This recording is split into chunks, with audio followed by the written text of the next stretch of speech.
Hey there, gang. So previously in the week, I put out a video talking about how I felt like the new Hindered perks weren't very good on Clown, speaking specifically about both Knockout and Hex Nothing But Misery. Looking at today, though, with Nothing But Misery, I really went out of my way to try to make this perk better, but the problem, like I said previously in the week, is that this perk just does not work by itself. This perk needs way too much support in the way of other perks in your build, things like Save the Best for Last, Rapid Brutality. You can probably take even Coup instead of Zanshin depending on your place, but the point is that running this perk by itself isn't really a smart decision when there are so many other perks that just do its job better. And not only do they do the job better, they do it more safely since they can't possibly get removed, and or they also activate sooner. So that is the main problem with Nothing But Misery, and to really kind of emphasize this point, I went out of my way to include it as the fourth perk in my Gift of Clown build to show what happens when even when you run a build that is all about stalling out the match as long as you can so you can get those 8 hits to activate it early, how by itself it just isn't really worth the perk slot. I feel like when there are so many situations where honestly, if I had Coup in this build, instead of, say, Nothing But Misery, I would have done so much better because this doesn't really do anything when a survivor, you start a chase with them already injured. It doesn't really do anything after that 15 seconds. It's harder to get value out of that 5% 15 seconds when you don't really have the same advantage that you would have had from, say, Save the Best for Last and Rapid Brutality and or, right? Looking at one perk slot after all. So that is kind of just my issue when it comes to this perk. And then what happens when you end up on a map where you finally get the value for it, right? Or excuse me, the ability to activate the perk, but you can't capitalize off of the Hindered? Well, then it's kind of just like all you're really doing is you're just wasting a perk slot and playing with 3 perks. And that's basically how I felt this match. Someone in my chat said the most value you got out of this perk was the survivors having to cleanse it. And honestly, it almost feels like I'm inclined to agree. Maybe if we were on a different map, right? It's just that the accessibility of this main building made it extremely difficult to get value out of this perk by itself, given that I just either would be out of bottles or just they would connect into other resources that I either hadn't removed yet or just independent itself. The tiles are so strong. There is a window where I otherwise couldn't play. And yeah, a lot of this we'll talk more after the match, but again, the point of this build is that I wanted to see if we could stall out the match to get these 8 hits in so I could activate this perk early, how much it would help us. So y'all can decide for yourselves, but again, like I said, imagine if I had Coup, how much more differently my matches possibly would have been. Dude, you've got to be kidding me, man. This is literally what I'm talking about, right? Y'all can't make this shit up, right? Why do I get sent to my worst maps consistently? Like, y'all see this, right? I literally get my worst fucking maps whenever I play this game. So, like, I hope y'all forgive me if I get frustrated playing this game, right? Like, please, I hope y'all forgive me. Like, I literally am getting my worst maps back to back. I get fucking, like, really? Shelterwoods, really? Again? Did we not just play on this shit? Like, literally, last game, did we not just play on Shelter? I'm just gonna kick this. What just happened? Bro, what the fuck just happened? Can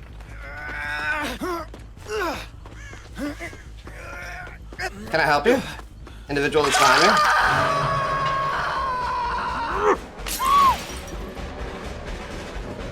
Remember, this is good because of our perk. Even if we don't commit, this is good to get an extra hit here.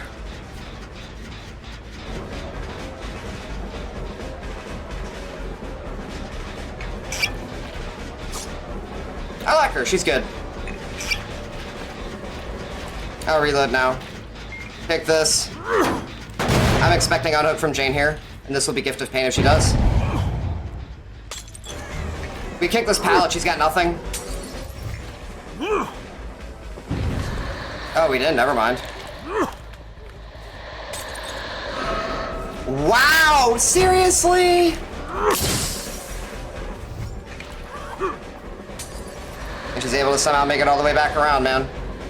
Crazy. Whatever, dude. I thought not only did we kick this, oh right, we never kicked it. And not only that, but my pinks... Oh.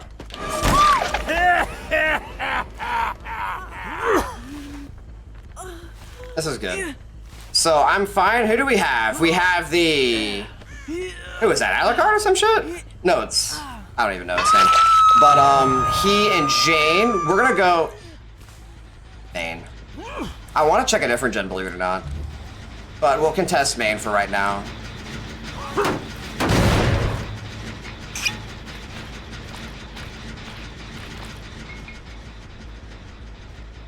I'm fine with committing to this, believe it or not, especially after the kick.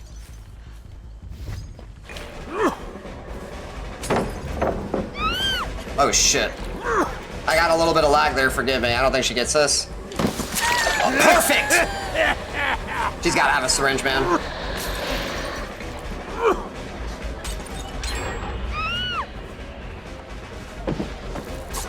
Yeah, get the fuck out of here with that shit. There goes her syringe.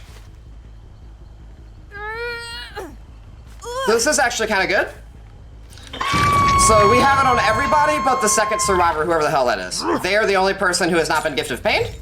We have a good decent amount of stacks of dying light. He wasn't able to actually stop the passive aggression, look at that. And that actually tells me, by the way, who unhooked. I have a feeling they're still healing off of the hook. No, interesting, they're not.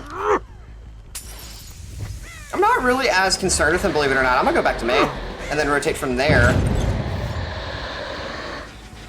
They do want to get this gen, don't they? We'll come from the left side in case they try to push toward Shaq. They actually do get the heal on hook. Oh wow, we found the whole squad. This is who I want, by the way. So this is where we potentially can start doing really well. I don't think he gets this.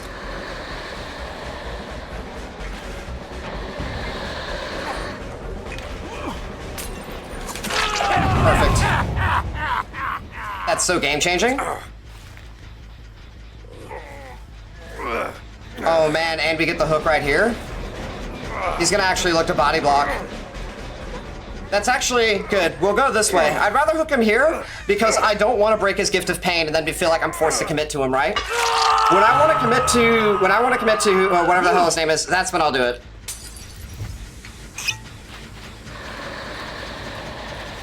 This is still regressing. Look at that.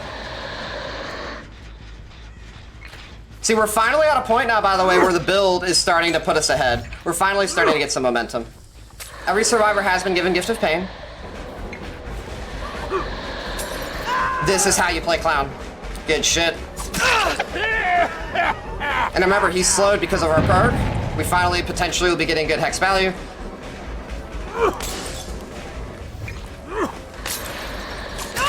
Good shit. Finally. Bring it back here.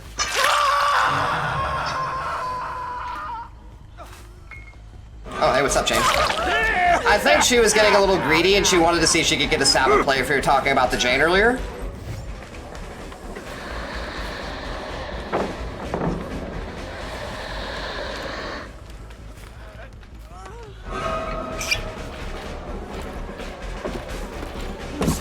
Thank you. I have no idea what the fuck that was, but we take it. This is regressing, good to know. I'm gonna yellow here just in case because I really want to get this skirt hook. Oh wow, this is beautiful. This is literally what I need. Oh shit. So this drop, that's really bad, but we have to just drop here. Wow, okay. Just commit for Alucard. We know he's not gonna have any tunnel.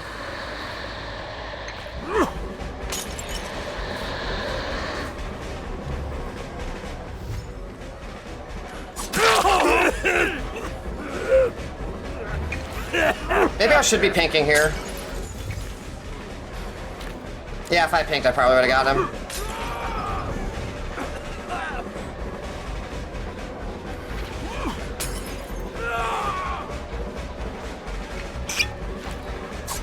Oh, this shit is so annoying, man. Oh, what the fuck? I should have hit that. Whatever, man. This fucking video game, dude.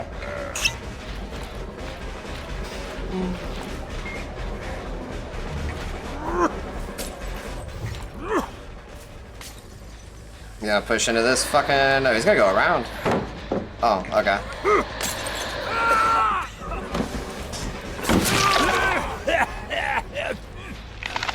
That was a weird... Yes! Yes, I have noticed that, yeah. A little bit of a bug, but it's fine. That's fine with me.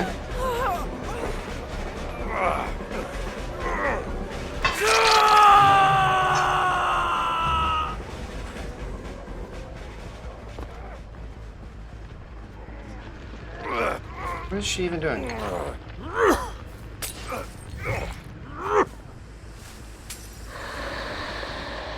Did I undershot my pink? I fucking did, didn't I? Whatever, man. Oh, here she is. No, I just heard her. What?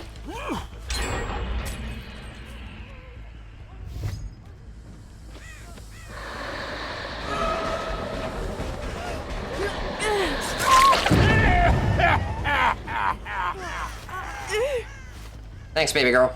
She's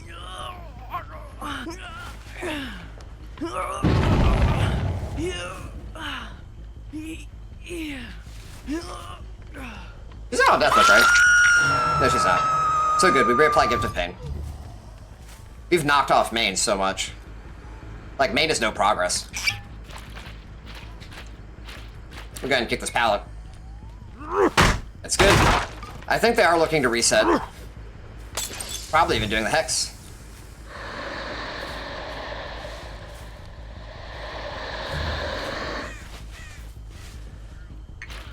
I think they're actually on this gen. If they're on any gen, they're on this one.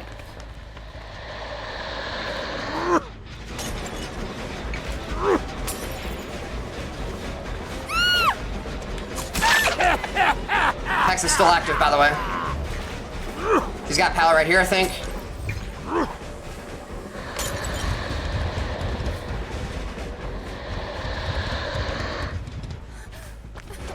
Bro, what? Yeah, total outplay, right? Third health state, am I right? Oh, yeah, dude. At this point, I commit.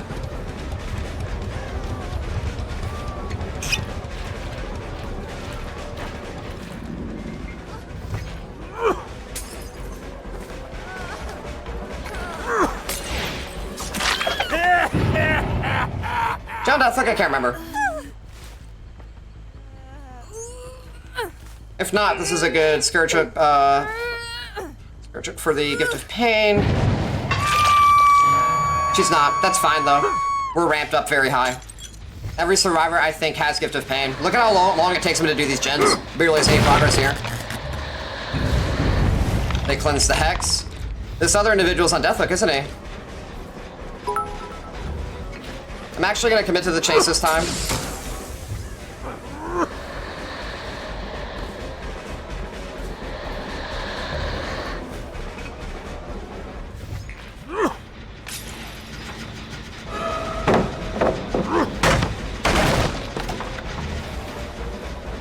I'll look to kick this first.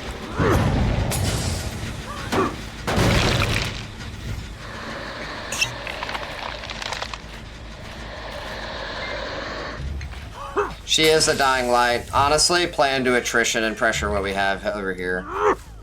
The only reason I'm even doing this is because she's dying light, and I need to get a kill first before I remove her. I need to get one more of these survivors I've previously hooked out of the game.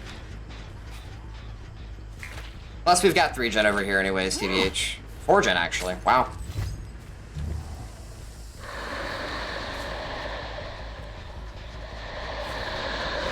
It's very important being able to stop them from completing the passive regression, by the way.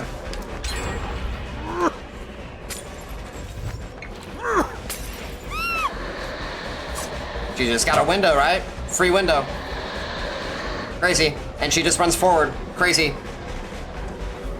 The shit you're allowed to do, by the way, as Survivor is egregious. It's actually egregious how you're allowed to get away with good chases by playing like this. Funny shit, man.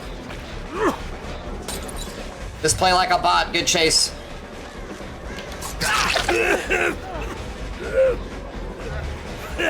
What?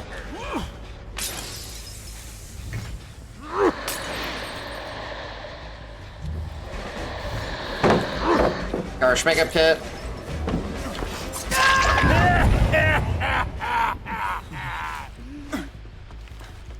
Yeah, they don't have angle. Very interesting. Sabbath speeds. I don't think she gets as even as she wanted to. Probably could have fixed anyways, I saw the prompt. I don't know what the strategy behind this is. We haven't hooked her in so long that this is definitely a 2K. They have 2 gens left, so they're not finishing this beforehand. I don't think even with flip-flop boilover with flip-flop she gets this. I don't know, man. We'll take it though.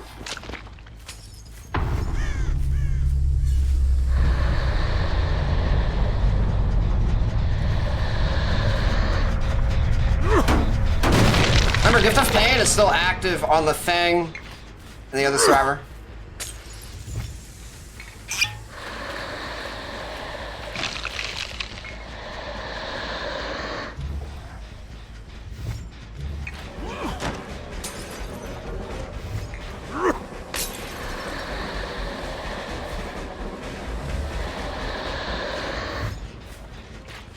This is literally what I'm talking about, man.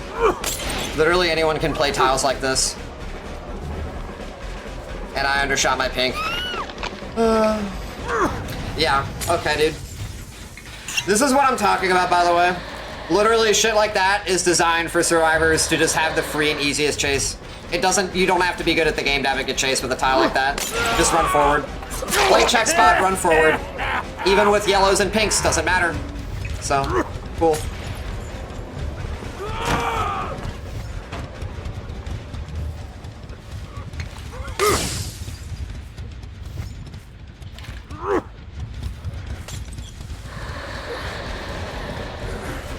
Third health state, maybe?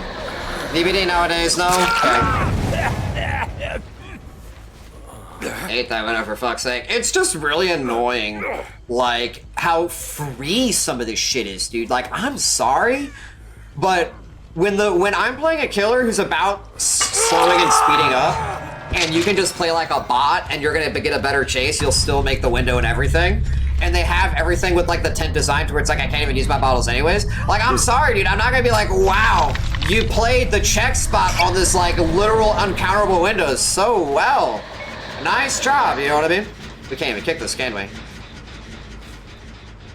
How are the games going? They're games of DVD. You know? I'll say that. This was like a 15-minute game, by the way. I don't even know if we got value out of the Hex. Like, the Hex was up for a while, but would y'all even say that the Hex did anything? Didn't really feel like the Hex actually helped out because Shelter Woods has everything interconnected in such a way. Maybe I can at least talk about that. That's good information to at least share, right? The problem with this perk, not only is it takes so long to ramp up, but the way maps are generated nowadays, everything is just chained back to back to back to back to back. The Hex did exactly nothing? Yeah, it's a cosmetic Hex, man. A cosmetic Hex with a ridiculous activation requirement.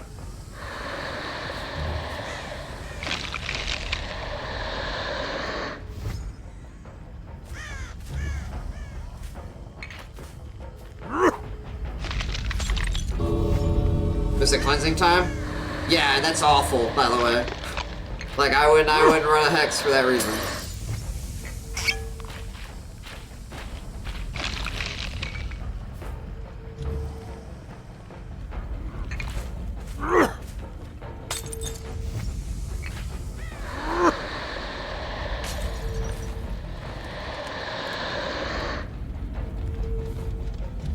Again, y'all, I'm sorry for, especially with, I know I've got some people coming in from the raid, probably some people from the boosted and everything, like, placement on the Twitch category, people coming in. Like, I'm sorry, y'all, I've played on literally my worst maps tonight. It's 5 a.m., 6 a.m., I've played on my worst fucking maps tonight. I'm playing with essentially 3 perks. Right? I forget, y'all, third health state. Like, this is what I'm talking about. This shit I gotta fucking pay attention to. And we got her at least. We get the Mori. Fucking thank you. GG's. Just in time. I gotta keep track of all this shit. Because my lobbies are just sweaty as hell. And on my worst maps, too.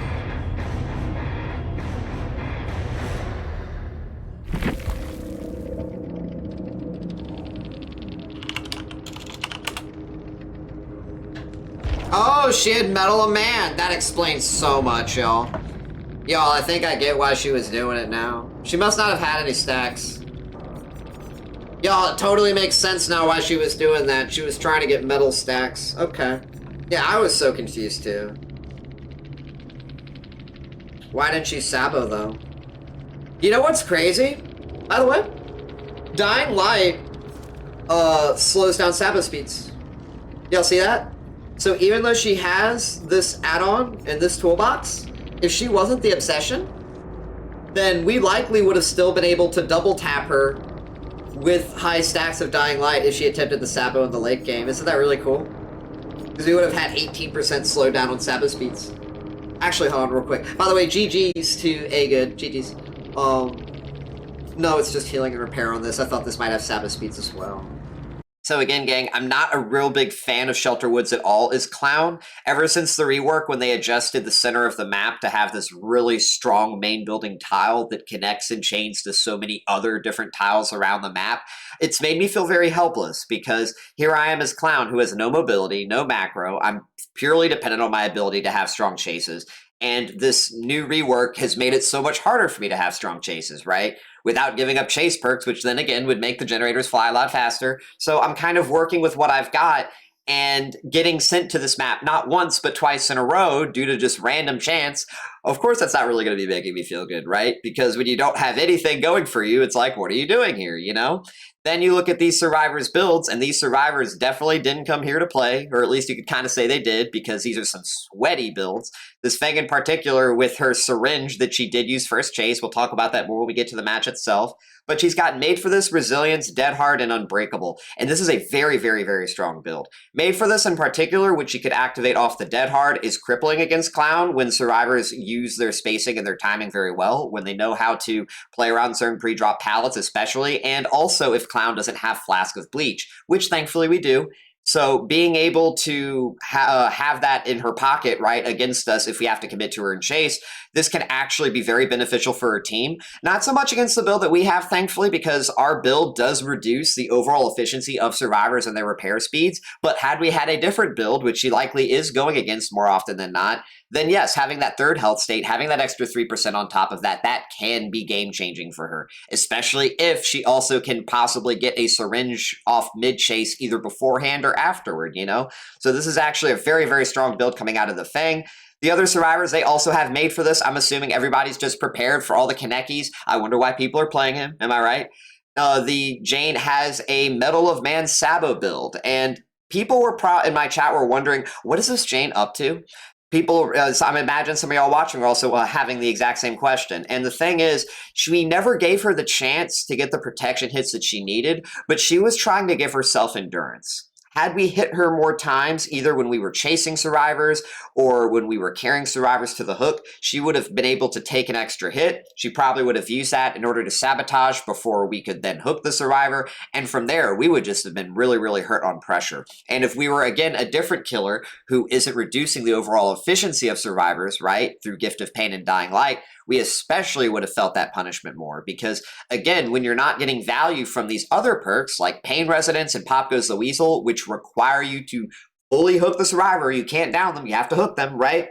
Those Sabos hurt a lot more by comparison. Losing a survivor that we carry on the hook, but then downing someone who is Saboing and then using our yellow bottles to carry them to the hook, that's at least something in consolation. And when you compare it to what's going on in the background, right, that passive repair progress is going to be much less than if we had those different perks. So I'm willing to take that. And like I said, we did not give her a chance to get the Mettle of Man. Now, when it comes to this Hex and the whole purpose in running it in the build, let's kind of talk about that. We'll kind of then transition to what happened in the map itself. The idea here is that since we're running 3 slowdown perks, which have shown in the past to give me the best results at preventing survivors from completing generators, My presumption was that I could get this perk up somewhat earlier when it comes to overall generators repaired, and that I could possibly get some value through the perk, right, when it comes to the hindered effect and downing survivors before they could, say, get to a window, before they get to a pallet, playing things pre-drop if they stay at the same tile. That was my idea behind the perk, except it didn't really pan out. We did get it up early. We got it in with, I believe it's still 4 generators remaining by the time we got our 8 hits, but we only got 4 chases in. And by then it was cleansed, So that was really what was disappointing about that. Because again, let's kind of go back to the beginning and let's talk about what actually happened within the match. We started the match and we found Soma very, very soon. We actually took him, he took us to a very strong tile early. Getting that out of the way so soon into the match was so beneficial to us. I honestly should have kicked the pallet before we chased Jane right afterward, but being able to down him there was just so much pressure for us. If he had the opportunity to chain the tile either to main building or to just somewhere else, buy his team an extra 20 to 30 seconds, that would have really hurt us, since we would have been stalling out our Dying Light and we would have been stalling out our Gift of Pain. We want to get him on the hook. We want to make him something that the survivors have to worry about. We want to ramp up that Dying Light. We want to apply Gift of Pain, and we want to start chasing our second survivor to apply Gift of Pain that much sooner, right? So that 30 seconds really would have hurt us if he would have been able to capitalize off the strength of that tile when it comes to chaining from it. But instead, we get the hook onto him. We find Jane. Jane was trying to get some Sabo stuff going. She wasn't able to get that, and we were able to put Gift of Pain onto her. And I was really happy because of how quick and easy it was, given that we also had Gift of Pain onto Soma as well, that we were able to do this to Jane. Because typically, when I can get Gift of Pain onto the Obsession, I like to ignore them. I like to leave them unless they really, really, really throw themselves at me, in which case I can turn them into more pressure from hook states. I can then force non-obsessions to go for them, in which case I turn them into hook states. I'm ramping up that Dying Light. I'm reapplying that Gift of Pain, right? Because the nice thing about Gift of Pain and Dying Light in this build is the staying power. Once you get Gift of Pain onto a survivor, you as the killer have control over when they lose it. And survivors as well, they can't remove that Dying Light. So I got it all onto every single survivor once we got our 4 chases going. We got 4 clean chases, 1 with each survivor. So we had every survivor with Gift of Pain, we had 3 stacks of Dying Light, and we also had, at this point, our Hex was active. Now, the problem is that the chases we took afterward, they weren't at all situations where the Hex helped us. I would have preferred it sooner. When we were still ramping it up, those were times where I actually would have preferred the perk. Like, for example, we may not have needed it against the Feng, but I tell you what, if I either didn't have Flask of Bleach, or if the timings were just that much closer, right? Say she was rotating and we just weren't able to get the hit because I just didn't have that 5% hindered and she got that syringe fully heal.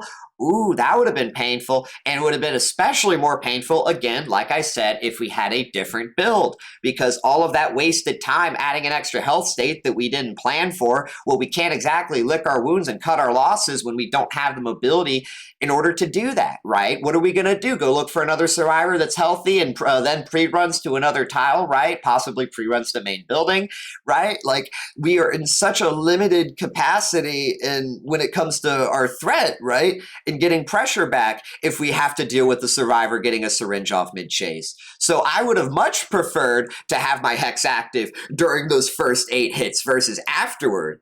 There was even a moment, I believe, where Trevor, using Balanced Landing, vaulted from a window, and it expired from the time that we hit him outside of the main building to the time that we chased him up the main building. He vaulted the window, Balanced Landing all the way to the pallet. I may have had an opportunity to hit him had I didn't anticipate he was going to change direction sooner, but the thing is, it's not that difficult for survivors to play around the new Hex when it comes to its 15-second duration. In the same way, it's not as difficult to play around it when it comes to Blood Favor. Blood Favor, it's also got a similar duration and or like radius when it comes to survivors pre-running. You can pre-run in the same way almost to counter it. And honestly, Trevor could have gotten even more distance out of his Balanced Landing if he really wanted to create distance versus playing a certain palette. And that's kind of what I'm really getting at, is that this Hex didn't help us in that chase. It didn't help us really in any of the chases afterward because they were 50-50s, right? How many times did we catch a survivor going for trying to get a window vault or trying to get a pallet vault and we just hit them? Or we're playing a mind game and then we just hit them around the corner, right? There wasn't really an instance of this perk where it's like I'm chasing a survivor during the window that it was active, right? From injury to the next health state where I'm just chasing the survivor, and because of that 5%, I hit them before they get to a window or a pallet. And that's what's the problem with this perk is, because again, talking about what I said at the beginning of the video, y'all, what if I had Coup? You know, Coup would have been so great in this match because especially that window, that one window that was right near that pallet loop, I think you could refer to it as the north side of the map. Having Coup when I was chasing that Feng definitely would have given me more confidence and would have also given me more assurance when it comes to hitting her around that window using my yellow and my pink. Because even with Garsh Makeup Kit and Flask of Bleach, the window is just so tight. Survivors have line of sight, they have the check spot, and just the sheer like angling and everything just makes it so difficult to play it even with these add-ons. So Coup definitely would have helped by comparison to this Hex. And again, the Hex also got cleansed. Now, it just really made me feel disappointed for even taking it. But again, what I really wanted to kind of show you guys is just you're kind of left with a dichotomy that is a lose-lose. You know, there's no real situation where this Hex benefits you beyond going against survivors who respectfully just are playing very casually or just aren't taking the match seriously. Because if you are going against survivors who are taking the match seriously and you are running nothing but misery, you compare the two different types of builds that it would go into. If you're running an all chase build, you're going to lose all of your generators in 5 minutes. If you're running a build like this, you're going to get it active, but it's hardly going to do anything and it's possibly going to get cleansed, right? And that's kind of the problem. The perk basically doesn't have staying power. It takes too long to activate. And when it is active, it's not that beneficial. That's the issue with Nothing But Misery. It's got those 3 flaws. Now, if you want to keep it to where it has a long time to activate, and if you want to keep it to where it doesn't have much staying power, right? If you want to make it a very volatile perk when it comes to just its ability to influence the match, it's got to be powerful. I almost accidentally gave you all the middle finger there. It's got to be a powerful perk. You got to take that thing from 5%, you got to take it up to 10% possibly. I think if this Hex took 8 health states and it could be cleansed, but it was a 10% hinder, it would be worth it. And it absolutely would be influential. It would be making a difference when it comes to these chases by comparison. However, what we're seeing here is the 5% by itself isn't, right? Because the thing is, you compare 5% hindered to, what is it, like 40% faster recovery from Save the Best for Last? How about 5% hindered for literally every single hit for 10 seconds? Right? You're not going to be getting Bloodlust on Clown anyways because you're going to be using your bottles. So that 5% haste from Rapid Brutality is so much better by comparison, not just earlier, but also just consistency. And that's, again, the problem with this perk. It's not consistent, too long to activate, too weak, no staying power. We got to get something more out of this perk. I hope the developers address this and buff it to be a bit better. I know that there are some killers who may potentially get some problematic value out of it, something like Spirit potentially, but I really don't think that keeping this perk in its current iteration, despite that, is really the solution here. I mean, at this point, why release the perk? Because again, it's like there's no point running the perk otherwise, right? The perk either has to have a use or it's not going to have one. And right now, again, it doesn't have one unless you're running it in an all chase build against non-serious survivors. So I think that does just about wrap everything up. This map, like I said, or this match, like I said, was really a full demonstration of not just the weaknesses of this Hex, but also just the strength of the Gift of Clown. You know, again, the power of Dying Light alongside Gift of Pain was just monumental. We were able to get Gift of Pain on every survivor. We ranked up Dying Light, and this basically made it to where they couldn't get those generators done. They barely had any other generator. I think, like, what is it? Like 2 generators left by the time I won the match. So with me 8 hooking every survivor. So that is just the strength of the other 3 perks. Nothing But Misery didn't sadly do anything. So if you're interested in learning how to play Clown better, possibly find some perks which would be much better choices than Nothing But Misery. I have a very detailed Clown guide that I'll be sure to link in the description. Also, I stream live on Twitch, typically on Monday, Tuesday, Thursday, and Friday, the weekdays, not on the weekends. I'll have a link to my stream in the description as well. Feel free to come by and ask me questions. Just watch these matches that get turned into highlights, things of that nature. And also, if you really like this content, these videos, I really would appreciate it if you would like and subscribe, not just for yourself or even really for me, but for other people, because it increases my videos' exposure in the YouTube algorithm, which means more people are able to see my videos and learn from them. But other than that, I hope y'all enjoyed this video, and I'll see y'all next time. Later, gang.